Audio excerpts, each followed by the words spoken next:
नमस्कार। आज हम बात करने वाले हैं भारत के नए लेबर कोड्स के बारे में। ये भारतीय श्रम कानूनों में दशकों में हुए सबसे बड़े बदलावों में से एक हैं। तो चलिए समझते हैं कि आखिर इसका मतलब क्या है और इससे क्या बदलने वाला है। जरा सोचिए, इतने सालों से मतलब दशकों से भारत की जो पूरी वर्किंग दुनिया थी ना, वो 29 अलग अलग लेबर कानूनों के कह सकते हैं एक उलझे हुए जाल में फंसी हुई थी। अब ये कंपनियों के लिए तो मुश्किल था ही, कर्मचारियों के लिए भी बहुत कंफ्यूजिंग था। और अब उसी पूरे जाल को सुलझा दिया गया है और उसे बदलकर सिर्फ 4 सिंपल कोड्स में समेट दिया गया है।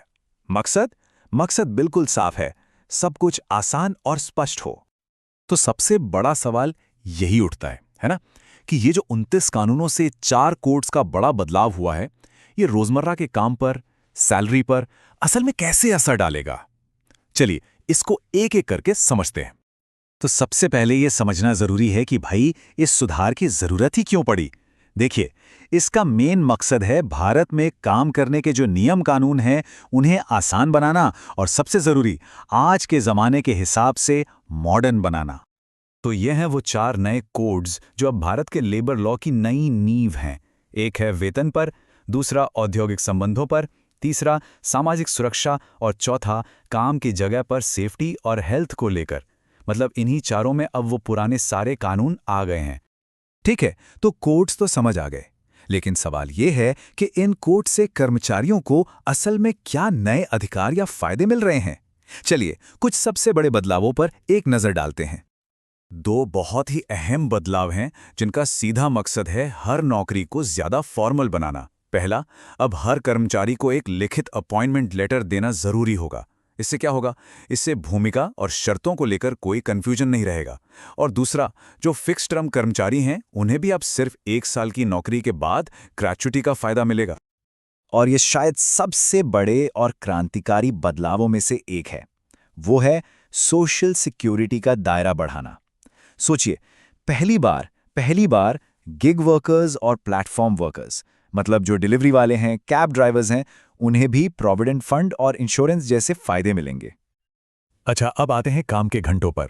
इन कोड्स में हमारे रोज के वर्किंग डे को लेकर भी कुछ ठोस बदलाव किए गए हैं। यहाँ नियमों में थोड़ी फ्लेक्सिबिलिटी यानी लचीलापन लाया गया है। अब रोज के काम के घंटे 8 से 12 तक हो सकते हैं। इसका मतलब ये हुआ कि 4 दिन का वर्किंग वीक भी मुमकिन है, लेकिन एक शर्त है, हफ्ते में कुल मिलाकर 48 घंटे से ज्यादा काम नहीं हो सकता। और अगर इससे ज्यादा काम करवाया जाता है तो उसका पेमेंट डबल रेट पर, मतलब ओवर टाइम का पैसा दोगुना मिलेगा। ये वाकई एक बहुत बड़ा और प्रोग्रेसिव कदम है। अब महिलाओं को भी रात की शिफ्ट में काम करने की इजाजत होगी, लेकिन एक शर्त पर, कंपनी को उनकी सेफ्टी का पूरा पुख्ता इंतजाम करना होगा। इससे उन सेक्टर्स में महिलाओं के लिए मौके बढ़ेंगे जहां पहले वो काम नहीं कर पाती थी। चलिए अब आते हैं उस टॉपिक पर जिसकी सबसे ज्यादा चर्चा हो रही है, सैलरी। इन बदलावों का सैलरी पर क्या असर पड़ेगा? एक नया नियम है जो सीधा हमारी पे स्लिप पर असर डालने वाला है। हर सैलरी पाने वाला इंसान यही सोच रहा है कि क्या टेक होम सैलरी कम हो जाएगी, और इसका जवाब छिपा है सैलरी के स्ट्रक्चर से जुड़े एक नए नियम में। यह नियम बेसिक सैलरी के बारे में है। देखिए, नया नियम यह कहता है कि बेसिक सैलरी टोटल सैलरी यानी सीटीसी का कम से कम 50% होनी चाहिए। पहले क्या होता था, कई कंपनियां अलाउंस ज्यादा दिखाकर बेसिक सैलरी कम कर देती थीं। क्यों? ताकि पीएफ और ग्रेच्युटी में कम पैसे डालने पड़े। लेकिन अब ऐसा नहीं होगा। अब बेसिक सैलरी ज्यादा होगी तो उस पर कटने वाला पीएफ और ग्रेच्युटी भी ज्यादा होगा। तो यहां एक सीधा सा ट्रेड ऑफ है, मतलब एक चीज के बदले दूसरी चीज। क्योंकि अब पीएफ और ग्रेच्युटी अकाउंट में ज्यादा पैसा जाएगा, तो हो सकता है कि महीने में हाथ में आने वाली सैलरी यानी इन हैंड सैलरी थोड़ी कम लगे। लेकिन इसका दूसरा पहलू भी है, रिटायरमेंट के लिए ज्यादा बड़ी रकम जमा होगी जो लंबे समय में ज्यादा फाइनेंशियल सिक्योरिटी देगी। तो अगर इन सारे अलग अलग बदलावों को जोड़कर देखें तो बड़ी पिक्चर क्या बनती है, मतलब इन सब के पीछे का मकसद क्या है।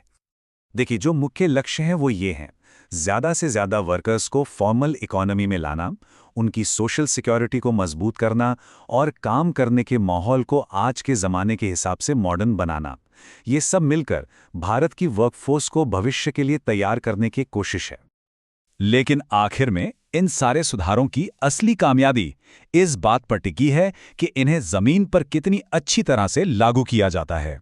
क्योंकि देखिए, कागज पर कानून बनाना एक बात है और उसका फायदा हर एक कर्मचारी तक पहुंचाना वो असली चुनौती है।